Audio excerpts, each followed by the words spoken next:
우리는 행복한 사람들입니다. 하나님께서 우리에게 너는 행복한 자로다 라고 말씀하셨기에 우리는 그의 지으심을 받은 거룩한 백성이고, 그리고 그분은 언제나 우리와 함께하고 계시다는 사실 속에 우리는 행복한 자라는 것이죠. 여러분, 이것을 믿으십니까? 우리는 행복한 삶을 주님과 함께 살아가고 있어요. 오늘 예배함이 기쁨입니다. 우리 청년들과 우리 찬양팀이 오늘 새롭게 또 조직을 해서 조금 부족했어. 인간적으로 볼 땐 미흡함도 있었어. 그런데 하나님이 우리에 있는 모습 그대로 받으시는 거예요. 아이고, 틀렸네, 박자 틀렸네, 가사 틀렸네. 우리는 뭐 얼마나 정확한 삶을 삽니까? 여러분의 인생은 늘 틀린 삶이에요. 사실은 뭐 딱딱 박자가 맞춰져 살아가는 인생입니까? 아니잖아요. 하나님 말씀대로 살고자 하지만 그 말씀이, 그 가사가 틀릴 때가 많아요. 그런데도 오늘 우리가 주 앞에 나오면 하나님께서 다 받아주시고 품어주시고 잘했다 칭찬해 주시고, 할렐루야. 오늘 찬양팀 아주 잘했습니다. 곡도 좀 어려웠어요? 어렵든 좋든 싫든 모든 것이 먹든지 마시든지 다 하나님의 영광을 위해 하라고 했으니 오직 주님께만 영광 올려드린 줄로 믿습니다. 잘했고, 오늘 홍의도 간증 참 은혜스럽게 잘해 주셨고, 또 한 주간 동안 어떻게 사셨는지, 할렐루야. 교회 오미 좋지요? 아니야? 생텍쥐베리의 어린 왕자를 보면요, 거기 아주 유명한 문구가 하나 있습니다. 주인공이 등장하는데 당연히 어린 왕자가 있지요. 그리고 여우 한 마리가 있어요. 그 여우가 어린 왕자에게 이렇게 얘기합니다. 왕자야, 네가 나한테 4시에 오기로 약속을 하면 나는 3시부터 1시간 전부터 행복해져. 너와 만나는 시간이 가까워지면 가까워질수록 나는 더 행복을 느낀단다 라고 하는 어린 왕자의 유명한 구절이 있습니다. 여러분, 예배하기 전 1시간의 상황이 어떠했는지 궁금합니다. 이 소설 속에 있는 문구처럼 주님을 예배하는 이 시간, 기다려진다, 행복해진다, 빨리 교회 가야지 라는 마음으로 나오셨지요? 아이고, 오늘 또 벌써 주일이야? 시간 깜빡 잊었네. 그런 분 없으시길 바랍니다. 성령책 먼지 툭툭 털고 아이고 부랴부랴 오시지 않았기를 바랍니다. 시간이 다가오면 다가올수록 기다려져야 돼요. 행복이란 무엇이냐? 만남입니다. 사랑과의 만남이에요. 연애 시절 사랑하는 어떤 대상자를 만나고자 하는 그 기다림과 설렘 속에 행복이 있는 거 아니겠습니까? 여행을 떠날 때보다요, 여행을 떠나기 전 준비하는 시간이 더 설레요. 그때 더 행복해요. 여행 가서는 그 시간 금방 지나갑니다. 여러분, 우리의 인생은 주님 만날 날을 기다리는 자들이에요. 언제 만납니까? 죽어야 만나. 아니요. 오늘 살아서 우리에게 호흡을 주셨을 때에, 예배하는 가운데 우리 주님은 나에게 찾아오시고 우리는 그 주님 만날 때에 행복한 줄로 믿습니다. 만남이 없어 보세요. 관계가 없어 보세요. 인생이 외로워요. 오늘 하나님을 예배하러 올라오기 전 1시간, 마치 이 소설 속의 여우가 이 왕자에게 말했듯이 나는 너 만나기 1시간 전부터 설레고 기다려지고 행복해지고. 여기 서 있는 목사는 여러분 만나기 1시간 전 얼마나 기다렸는지 보고 싶었습니다. 여러분은요, 왜 꿀먹은 벙어리요 또 다들. 아이고 참, 가는 정이 있으면 오는 정이 좀 있어야지. 보고 싶었어요. 감사해요 권사님. 뭐 한 주간 동안 얼마나 힘드셨어. 그러니 교회 와서도 그냥 주님 만날 생각에 기뻐하시기 바랍니다. 주님의 음성, 주의 말씀이 내게 주어졌음에 기뻐하시기 바랍니다. 행복 별거 없어요. 주님과 함께 동행하고 오늘 이 시간 주님께서 생명의 말씀 주시면 그 말씀 먹을 때에 행복할 수 있기를 바랍니다. 행복의 조건들을 찾아보니까요, 미국의 가장 유명한, 전 세계에서 가장 유명한 하버드 대학에서 연구를 했더라고요. 인간은 어떤 모습으로 살아갈 때에 행복할 수 있을 것인가? 행복의 법칙이 무엇일까? 1937년부터 약 72년 동안 하버드에 입학한 학생들 268명, 그리고 일반인 546명을 대상으로 연구를 해보았어요. 어떻게 하면 살 때에 사람들은 행복을 느낄 수 있는 것인가? 그래서 10년 전에 행복의 조건이라고 하는 책을 하버드에서 발간을 하였는데요. 그 책에 의하면 이렇습니다. 사람이 재산을 가지고 지위를 가지고 명예가 있다고 행복할까? 그렇지 않다라고 하는 거예요. 돈이 아무리 많아도 행복하지 않아요. 높은 자리에 올라가도 행복하지 않다라고 하는 거예요. 이 책에는 7가지 행복 조건을 말하고 있습니다. 첫 번째는 뭐냐면 꾸준한 학습이에요. 늘 배우기로 힘써야 된다는 거예요. 아니면 학교 졸업했으니까 끝, 이제 선교 갔다 왔으니까 끝, 이게 아니라 끊임없이 개발을 하고 노력을 하고 학습과 공부를 통해서 더 발전된 삶을 꿈꿀 때에 행복해질 수 있다고 하는 사실입니다. 그리고 두 번째는 무엇이냐? 안정적인 결혼입니다. 요즘 비혼주의가 참 많아요. 우리 청년들도 결혼 언제 할래? 저는 결혼 생각 없어요. 어제 한 결혼식에 다녀왔는데 오늘 그 권사님 또 그 아들이 같이 오늘 예배 드리고 있어요. 홍이랑 같은 학교 다녀요. 참 신기하죠? 저 여수에 있었을 때 계셨던 분들인데 저 아들과 같이 생각하는 청년입니다. 그래서 어제 너무 멋있길래 장가 가면 되겠다고 그랬더니 짝만 있으면 바로 보내겠대. 근데 문제는 짝이 없다라고 하는 게 가장 문제네요. 우리 청년들 결혼해요. 근데 누구를 만나요? 나 혼자 살래요. 나 그냥 편히 있는 게 좋아요. 이렇게 말하는 시대입니다. 근데 진정한 행복은 결혼을 하면 행복해져. 할렐루야. 괜히 말이 더듬어지네. 네. 결혼을 하면 행복해진다라고 하는 거예요. 두 번째로는 비흡연, 담배를 피우지 말아야 된답니다. 그리고 네 번째는요, 근데 이걸 말해야 되나? 적당한 음주를 해야 된대요. 술 한두 잔은 먹어야 행복해진다는 것인데 이건 못 들은 걸로 하십시오. 그리고 규칙적인 운동을 해야 되고 체중을 관리를 해야 되고 이게 마지막에 중요한데요. 고난에 대처하는 자세입니다. 72년 동안 연구한 결과 사람들이 공부를 하고 또 결혼을 하고 운동을 하고 체중 관리를 잘하고 그리고 더 나아가 인생을 살아가면서 수많이 겪게 되는 역경과 고난과 환난을 어떻게 대처하고 넘어가느냐에 따라서 행복의 조건이 결정된다라고 설명해 주고 있어요. 이것을 뭐라고 말하냐? 성숙한 자기 방어 기제라고 말을 합니다.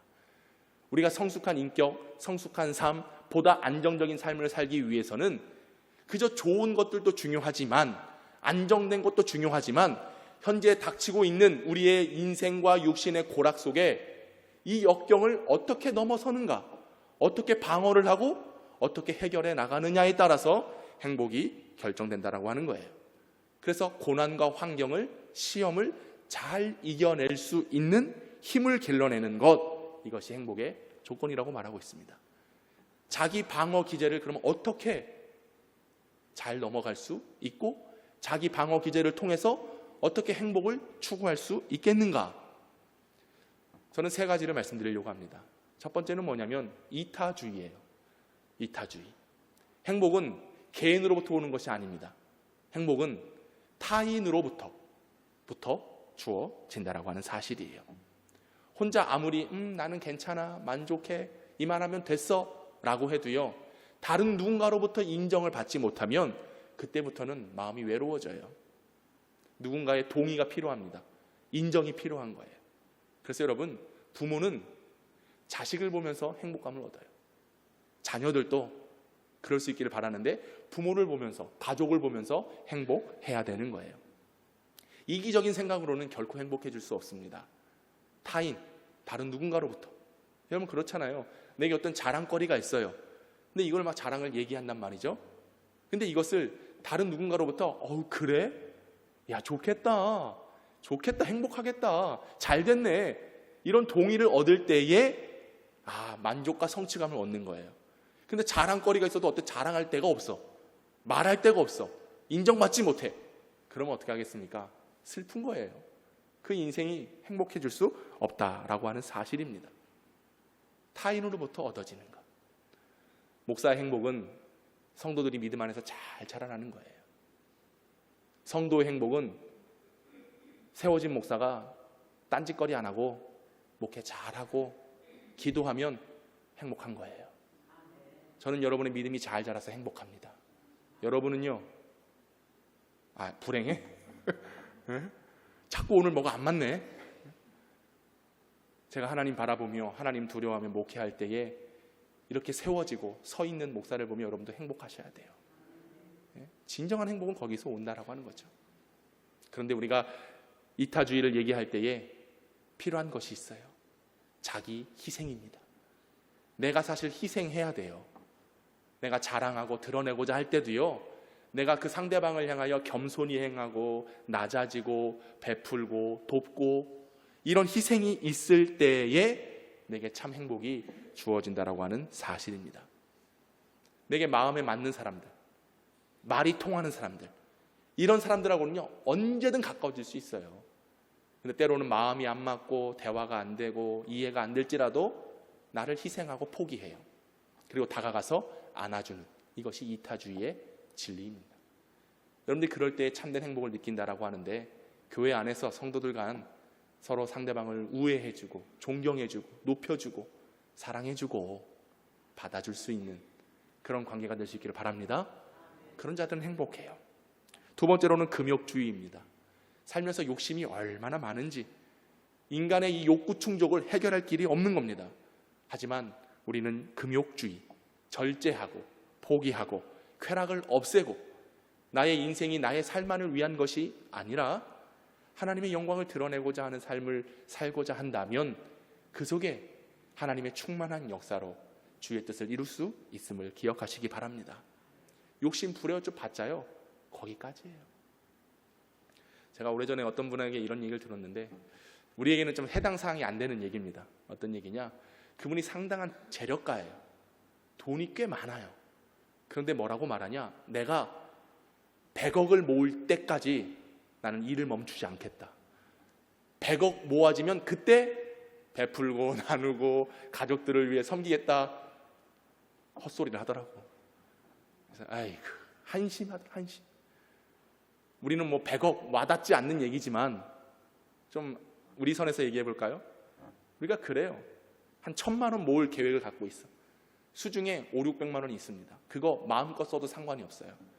나의 재정 상황에 전혀 어떤 부정적인 영향을 끼치지 않아요. 그런데 1,000만 원이라고 하는 목표가 있으니 이 500만 원이 600만 원이 될 때까지, 700만 원이 될 때까지 뭐 하는 거예요? 끊임없이 욕심 부리며. 왜 그렇게 살아가요? 우리가 그렇게 살고 있는 거예요. 만족이 없는 거예요. 금욕주의를 펼쳐야 돼요.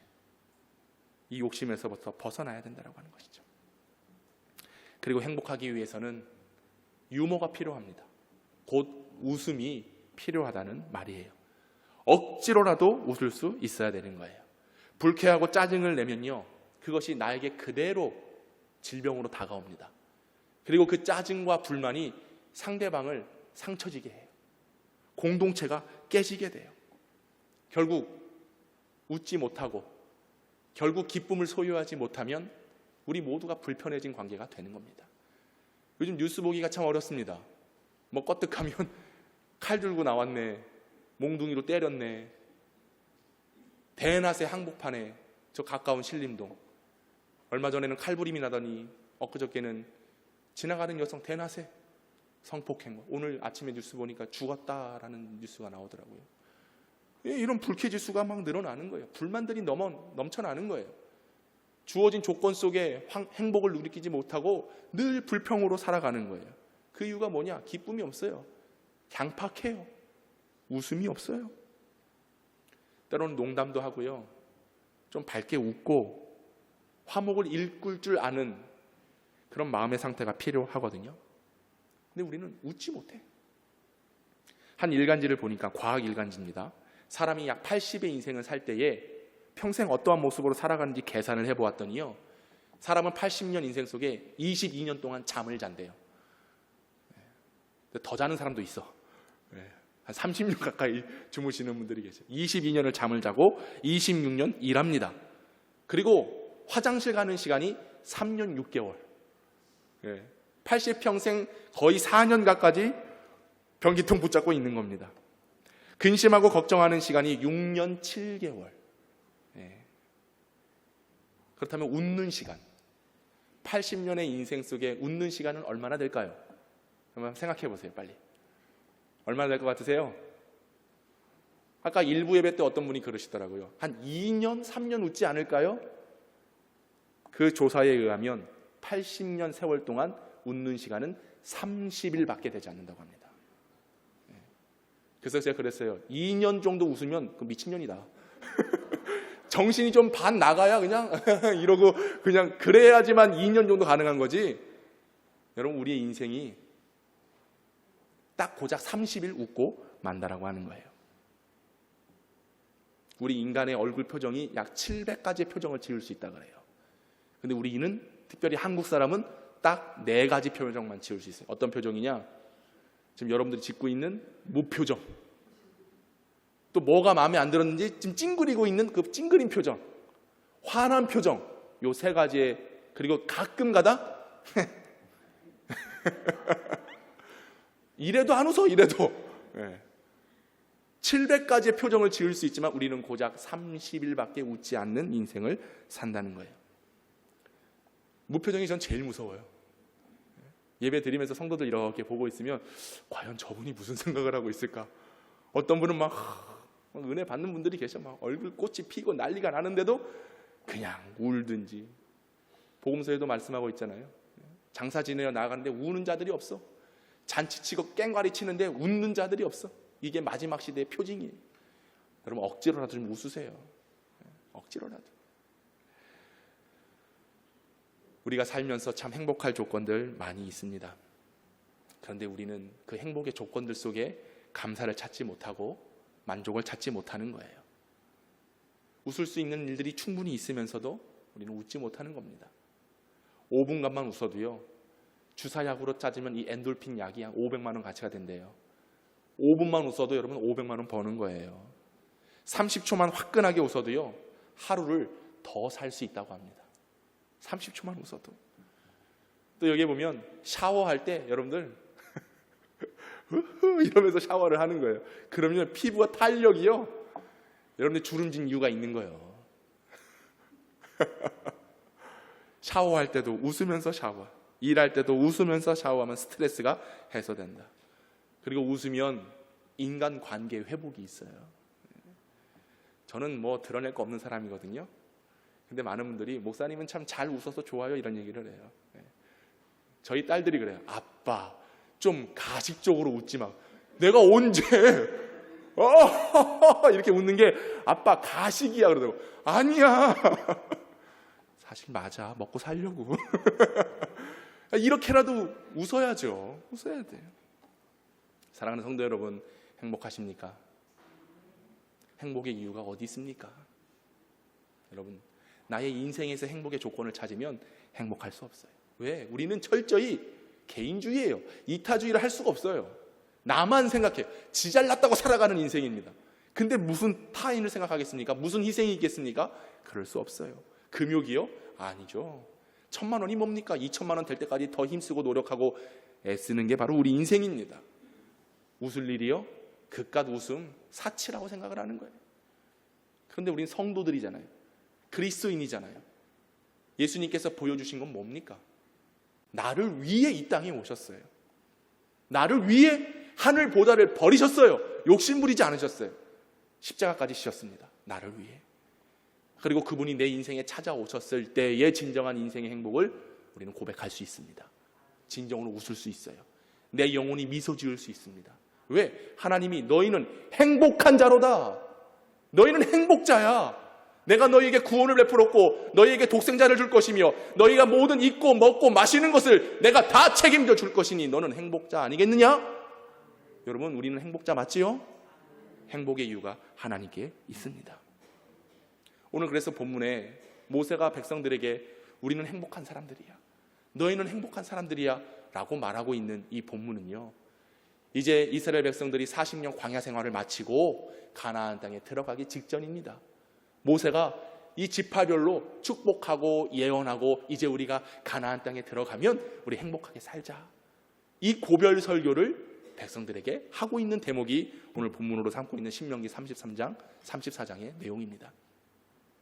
모세는 하나님께 부름받아서 이스라엘 백성들을 애굽에서 430년 동안 종살이하던 백성들을 이끌어서 가나안으로 갑니다. 10하루길이면 갈 길을 여러분 아시죠? 몇 년 걸렸어요? 40년이 걸렸어요. 아주 너무나도 긴 시간이 걸렸습니다. 근데 모세는 그 백성들을 이끌고 하나님께서 가라 하신 땅으로 가는 거예요.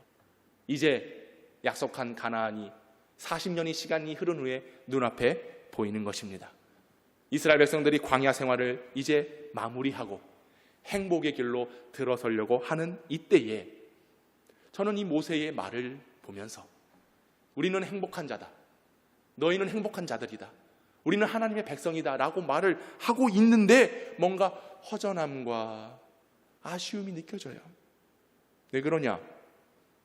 이제 애굽을 벗어나서 가나안으로 가려고 하는 그들에게는 이제 행복한 날들과 시간만이, 땅이 준비되어 있습니다. 모세가 느보산 언덕에서 저 멀리 보이는 가나안을 바라봅니다. 저도 성지순례를 하며 그 느보산 언덕에 올라가서 모세가 서 있던 그 자리에 서서 바라보았는데요, 아무것도 없는 황무지입니다. 그런데 저 멀리 푸른 빛이 도는 초록색 물결이 쫙 보여요. 아, 저기가 가나안이겠구나. 이제 곧 얼마 머지않아 그 땅에 들어가는 거예요. 그런데 하나님께서 모세에게 뭐라고 말씀하시느냐? 모세야, 수고했어, 고생했어. 그런데 너는 가나안에 못 들어가. 신명기 32장 52절 말씀인데요, 같이 한번 읽어봅시다. 시작. 내가 비록 내가 이스라엘 자손에게 주는 땅을 맞은편에서 바라보기는 하려니와 그리로 들어가지는 못하리라 하시니라. 이게 무슨 말이에요? 이제 코앞에 가나안이 보이는데 하나님이 너는 이제 못 들어가. 광야 고생 끝, 가나안 행복 시작이 이제 모세와 백성들에게 펼쳐질 줄 알았는데, 모세야, 너는 네가 서 있는 그 느보산 맞은편에서 보기만 해, 바라보기만 해. 대신에 보기만 할 뿐 너는 그 땅에 들어가지 못한다. 아니, 우리는 행복을 꿈꾸고 행복을 말하고 이제 백성들이여 너희는 행복자로다 이렇게 설교하고 예언하고 있는 모세, 지금 그의 마음은 어떻겠습니까? 저는 그 모세의 마음을 보니 모두에게 행복을 말하고 있지만 모세 본인만은 많은 아쉬움과 또 마음에 과연 그 행복함이 있었을까라는 생각을 해봅니다. 근데 왜 하나님께서 모세는 그 가나안에 들어가지 못하게 하셨을까? 신명기 32장 51절 이렇게 말씀하시거든요. 이는 너희가 신광야 가데스의 무리바 물가에서 이스라엘 자손 중 내게 범죄하여 내 거룩함을 이스라엘 자손 중에서 나타내지 아니한 까닭이라. 모세가 가나안에 들어가지 못한 이유는 광야 가데스에서 무리바 사건이 있었습니다. 이 사건은 어떤 사건이냐? 백성들이 물이 없어 목말라 할 때에 모세를 원망하던 사건이에요. 이 사건 때문에 모세가 가나안에 들어가지 못하게 되었다, 성경은 이야기하고 있습니다. 물이 없어서 백성들은 원망합니다. 불평합니다. 그동안 광야에서 하나님께서 먹이시고 입히시고 구름기둥, 불기둥, 만나와 메추라기 모든 것들을 주시고 공급하시고 막아주시고 함께 하셨음에도 불구하고 백성들은 지금 당장의 목마름 때문에 불평하고 원망하고 있다라고 하는 거예요. 사랑하는 성도 여러분, 기억하시기 바랍니다. 행복은 환경의 조건 속에 있지 않습니다. 행복은 살아계신 하나님께서 나와 함께 하신다는 것으로 성도들은 행복해야 돼요. 우리의 행복의 가치는 하나님이 함께 하실 때입니다. 하나님이 때로는 주실 때도 있어요. 때로는 중단하실 때도 있어요. 그럼에도 우리는 언제나 하나님께서 나와 함께 하신다라고 하는 사실 속에 행복을 가져야 되는 것입니다. 이게 성도들의 가치예요. 우리 인생의 가치는 하나님 아니겠습니까? 그러므로 주시든지 안 주시든지, 걷어 가셔도 취하여 가셔도 우리가 모태의 적신이 하나님께로부터 나온 거잖아요. 아무것도 없이 나온 사람들이에요. 그러니 어찌 우리가 불만할 수 있겠습니까? 그런데 백성들은 수많은 것들을 공급받았음에도 불구하고 지금 당장 목마른 거 하나 때문에 불평하고 있다라고 하는 사실입니다. 물이 없어요. 그래도 저는 불평하지 않습니다. 네. 그래서 하나님께서 모세에게 뭐라고 말씀하시는가? 물이 없어 원망하고 불평하던 백성들을 보시며 하나님은 참 좋으신 하나님이시잖아요. 모세에게 명령하시는 거예요. 민수기 20장 8절 뭐라고 말씀하시냐 읽어봅시다. 시작. 지팡이를 가지고 내 형 아론과 함께 회중을 모으고 그들의 목전에서 너희는 반석에게 명령하여 물을 내라 하라. 내가 그 반석이 물을 내게 하여 회중과 그들의 짐승에게 마시게 할지니라. 아멘. 하나님께서 모세에게 말씀하시는 거예요. 지팡이 들어. 그리고 백성들을 모아. 그리고 반석에게 명령하여. 잘 기억하세요. 반석에게 명령하여 물을 내라. 이 물을 백성들이 먹을 것이고 짐승들이 먹을 것이다. 쉽게 얘기해서 하나님은 모세에게 야, 지팡이 들고 백성들 불러 모은 다음에 반석에게 명령해, 말해. 그러면 물이 나올 것이다. 그런데 모세가 어떻게 하나 보세요. 민수기 20장 10절에서 11절 말씀입니다. 같이 읽어봅니다. 시작. 모세와 아론이 회중을 그 반석 앞에 모으고 모세가 그들에게 이르되 반역한 너희여 들으라. 우리가 너희를 위하여 이 반석에서 물을 내랴 하고 모세가 그의 손을 들어 그의 지팡이로 반석을 2번 치니 물이 많이 솟아 나오므로 회중과 그들의 짐승이 마시니라. 하나님 뭐라 그랬어요? 지팡이 들고 명령하라, 말하라 그랬어요. 그런데 반석에다 말을 한 것이 아니라 백성들을 불러 모아놓고 백성들에게 말합니다. 너희여 들으라. 내가 너희에게 물을 내랴? 물을 줄까? 이 말은 어떤 말이냐? 모세가 지금 매우 마음이 불편한 상황인 거예요. 어찌 보면 화가 머리 끝까지 치밀어 올랐어요. 그동안 백성들을 이끌고 모든 역경과 고난을 잘 헤쳐나갔는데 지금 당장 목말라 그것 때문에 백성들이 원망하고 불평이 막 일어나자 모세가 야, 그것도 못 참아? 그것도 이해 못해? 그것 좀 견딜 수 있는 거 아니야? 하나님께서 말씀하셨을 때 이 말씀을 가지고 백성들을 향하여 내가 너희에게 물을 내랴? 모든 화풀이를 백성들에게 하고 있는 거예요. 반석에게다 명령해야 될 그 명령을 백성들에게 명령을 하고 있는 것이죠. 그리고 들고 있던 지팡이로 뭐 합니까?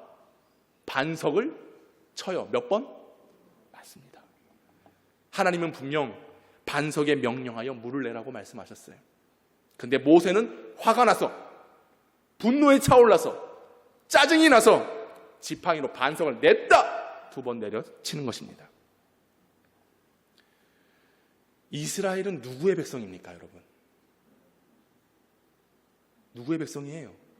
하나님 백성 맞지요. 근데 보세요. 모세가 하나님의 백성에게 화를 냈다는 것은 누구에게 좀 화내는 거예요? 맞습니다. 하나님께 모세는 화내고 있는 거예요. 분명히 명령하라 했는데 그 말씀에 따르지 않고 자기 하고픈 대로 지팡이 들고 반석에 2번 내리쳤습니다. 왜? 자신이 지금 화가 났다는 거예요. 불평불만이 본인에게도 가득하다는 거예요. 그래서 하나님의 말씀에 순종하지 않고 하나님께서 거룩하게 택하신 백성들을 향하여 분노를 표출하고 이것은 곧 하나님께 항변하는 것이고 하나님께 원망하는 것이고 모세가 백성들에게 한 게 아니에요. 하나님께 향하여 하나님의 백성에게 원망을 표현했다는 것이죠. 그래서 시편 106편에는 이 상황을 자세하게 이야기하고 있는데요. 그들이 또 무리바 물에서 여호와를 노하시게 하였으므로 그들 때문에 재난이 모세에게 이르렀나니 이는 그들이 그의 뜻을 거역함으로 말미암아 모세가 그의 입술로 망령되이 말하였음이로다. 망령되이 일컫다라고 하는 표현은 누구에게 표현되는 쓰이는 단어냐? 하나님, 신에게 쓰이는 단어예요. 사람에게야 뭐 어떤 말도 할 수 있는 거죠. 사실 하면 안 되지만. 그런데 여호와의 이름을 망령되이 누가 이끌었어요? 모세가. 백성들에게 원망을 퍼붓은 것입니다. 자기가 화가 나서 지팡이를 그냥 내려친 거예요. 이게 누구에 대한 항변이냐? 하나님께. 그의 입술로 하나님 앞에 범죄하고 있는 거죠. 사무엘상하 우리가 그동안 묵상했을 때에 여러분 다윗의 아들 압살롬이 반역을 일으켜요. 자기가 왕 되겠다고 반역을 일으켰습니다. 여러분, 이 반역은 아버지 다윗을 향한 반역이 아니라 말씀드렸어요. 그럼 누구에 대한 반역이냐? 다윗을 누가 세웠어요? 하나님이 기름 부어 세웠습니다. 아버지 다윗에게 반역을 한 것은 하나님, 나는 당신의 그 기름 부음을 인정하지 않겠습니다. 하나님, 나는 하나님께서 행하신, 우리 아버지 다윗에게 행하신 일을 나는 따를 수 없습니다. 그거 나는 거부합니다. 라고 하나님께 반역하는 행위예요. 압살롬은 아버지 다윗에게 반역을 행한 게 아닙니다. 하나님께 반역을 한 거예요. 다메섹에서 예수님을 만난 사울 아시죠? 예수님이 뭐라 그랬어요? 사울아, 사울아, 사울아, 네가 어찌하여 나를 핍박하느냐? 사울은 예수님 핍박한 적 한 번도 없습니다. 사울은 그저 교회를 핍박했고 성도들을 핍박했어요. 근데 예수님은 왜 너는 나를 핍박하느냐? 이 말이 뭐겠습니까? 교회를 핍박하고 성도들을 핍박하는 것은 곧 누구를 핍박하는 거예요? 예수님을 핍박하는 거라 말씀하고 있는 겁니다. 그와 마찬가지로 모세도 백성들이 불만하고 그들이 모세 앞에서 어려움을 토로했을 때에 하나님께서 택하셔서 하나님께서 거룩하게 하신 백성들을 향하여 원망의 소리를 말했다. 그 표정으로 지팡이를 2번 내리쳤다.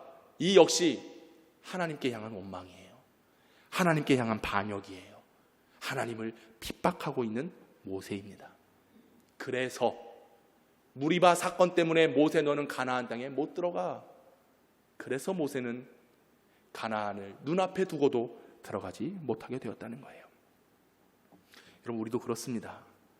우리에게 주어진 환경과 상황을 바라보면 불만 많아요.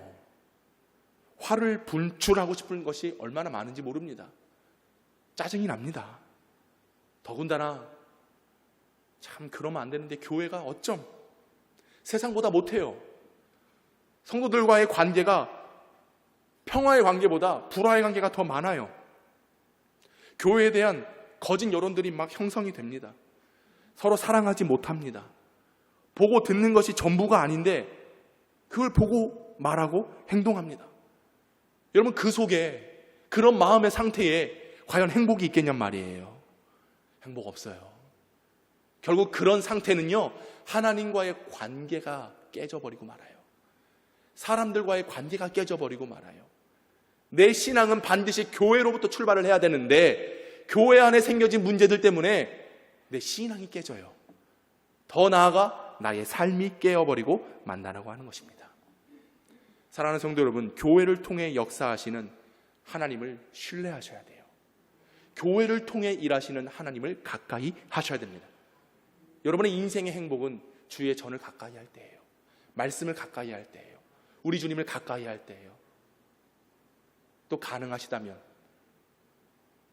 목사를 가까이 하는 것도 좋습니다. 우리 관계가 그런 관계가 아니잖아요. 서로 행복한 기쁨의 교제를 나누지 못하면 어디서 행복을 찾을 수 있겠습니까? 우리가 주 안에서 성도들과 함께 떡을 떼고 기쁨으로 교제하고 함께 하나라고 하는 인식을 갖고서 거룩한 공동체를 세워가야 됩니다. 누가 누구를 향하여 분만을 표출할 수 있겠습니까? 내가 뭐라고 누구에게 손가락질을 할 수 있겠습니까?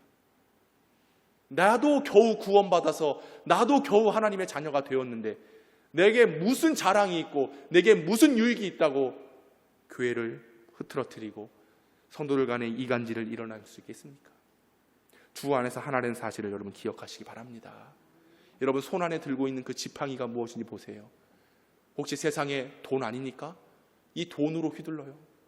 권력, 힘 아닙니까? 이 권력으로 휘둘려요. 나의 큰 목소리 아닙니까? 이 목소리로 휘두르는 거예요. 그러니 우리의 마음속에 미움과 증오와 이 지팡이들로 교회를 아프게 하고 성도들을 아프게 하는 것입니다. 성도들과 목회자와의 관계도 마찬가지예요. 하나님께서 이곳에 세워주신 주의 종을 여러분들이 받아들이지 못하면 하나님을 받아들이지 못한 거예요. 저 역시도 주께서 택하신 성도들을 받아들이지 않고 마치 모세가 지팡이를 들고 분을 표출했던 것처럼 여러분에게 분을 표출한다면 저도 저 역시 하나님을 받아들이지 못한 상태인 것이죠. 하나님께 화를 내는 것과 같습니다. 하나님을 원망하는 것과 같습니다. 하나님을 모욕하는 것과 같습니다. 기억하세요. 그 결과는 그 누구도 가나안에 들어가지 못한다는 사실이에요. 저는 우리 영평교회가 생명의 젖과 꿀이 흐르는 가나안이 되기를 원합니다. 이 가나안에 우리 모두가 함께 들어오기를 원해요. 이 말씀을 묵상하며 오늘과 그리고 다음 주간에 더 나아가 말씀을 드리겠는데, 우리의 마음 상태가 여전히 분노와 원망으로 가득 차 있다면 앞으로 주실 하나님의 말씀이 아무리 달고 귀한 행복을 주시는 말씀이라고 할지라도 우린 그걸 받을 수가 없는 거예요. 그래서 오늘 서두에 오늘 모세의 이 상황과 또 모세가 각 지파별로 축복을 하면서 예언을 했던 이 말씀을 앞서서 함께 나누기 전에 내 마음의 상태가 정말 주님과의 관계가 온전히 이루어져 있는가? 교회와의 관계가 온전히 이루어져 있는가? 성도들과의 관계가 온전히 이루어져 있는가? 성도와 주의 종 관계의 관계가 완전히 협력의 관계, 행복의 관계로 설정되어 있는가? 이걸 먼저 확인한 이후에 이제 다음 주 주실 말씀을 가지고 우리는 믿음의 길로 전진하며 나아갈 것입니다. 그래서 여러분, 우리는 바라보기만 하면 안 되는 거예요. 들어와야 되는 거예요. 주님의 나라가 우리에게 임할 것입니다. 그때에 반드시 하나님은 알곡과 쭉정이를 나누세요. 쭉정이는 그저 바라만 보는 자들일 것입니다. 아니요, 그 후에는 심판이 있어요. 꺼지지 않는 불의 심판이 있습니다. 여러분, 사도행전 묵상하시는 우리 성도들은 아실 겁니다. 성령의 기름 부음의 역사가 초대교회에 있었을 때에 불같이 임했다라고 그랬어요. 그 불의 의미는 뭐예요? 다시 오실 주님에 대한 재림의 확신입니다. 우리가 성령의 충만함을 받았다, 불같이 임했다, 마음이 뜨거워졌다라고 하는 것은 그저 내가 은사를 받고 그저 열심히 충성하고 봉사하고 열심을 다해서 살아가는 것이 아니라 주님이 다시 오셔서 주님의 나라를 이루실 것을 확신하는 마음의 뜨거운 불의 역사예요. 이 불이 우리 교회 안에 있습니다. 예수를 믿는 여러분 안에 있습니다. 그러기 위해서 우리가 어떤 상황이 있다 할지라도 불만족스럽고 불평을 이야기하고 원망함이 아니라 주께서 주시는 이 행복감을 가지고 살아갈 수 있기를 바랍니다. 행복의 차이는 많은 데서 오지 않아요. 오늘 내가 어떻게 하나님을 믿고 주님을 따르느냐에 있습니다. 마지막으로 민수기 20장 12절에 이렇게 말씀합니다. 여호와께서 모세와 아론에게 이르시되 너희가 나를 믿지 아니하고 이스라엘 자손의 목전에서 내 거룩함을 나타내지 아니한 고로 너희는 이 회중을 내가 그들에게 준 땅에서 인도하여 드리지 못하리라 하시리라. 주님을 믿어야 됩니다. 믿지 못하니 가나안에 못 가요.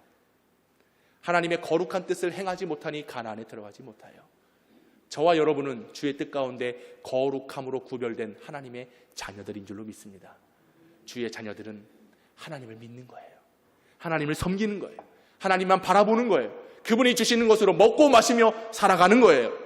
그때에 우리의 인생에 참된 행복이 주어질 줄로 믿습니다. 우리 인생 어떤 아름다움을 꿈꾸십니까? 화려한 걸 원하십니까?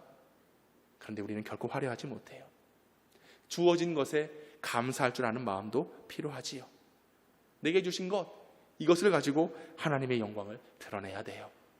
살면서 눈물 날 일 참 많이 있습니다. 그러나 그때 기도하는 것이고요. 억울한 일이 있습니다. 오해 살 일이 있습니다. 근데 그때에 참는 거예요. 왜? 나의 삶은 다 하나님 뜻대로 살아가는 삶이기 때문에 그런 것이죠. 이것이 행복인 줄로 믿습니다. 화려하지 않아도 정결하게 사는 삶, 가진 것이 적어도 감사하며 사는 삶, 내게 주신 작은 힘 나눠주며 사는 삶, 이것이 나의 삶의 행복이라오. 눈물 날 일 많지만 기도할 수 있는 것, 억울한 일 많으나 주를 위해 참는 것, 비록 짧은 작은 삶 주 뜻대로 사는 것 이것이 나의 삶의 행복이라오. 이것이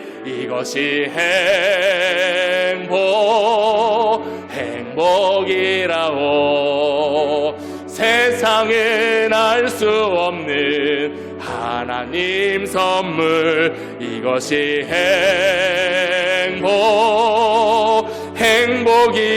행복이라오. 하나님의 자녀로 살아가는 것 이것이 행복이라오. 이것이 행복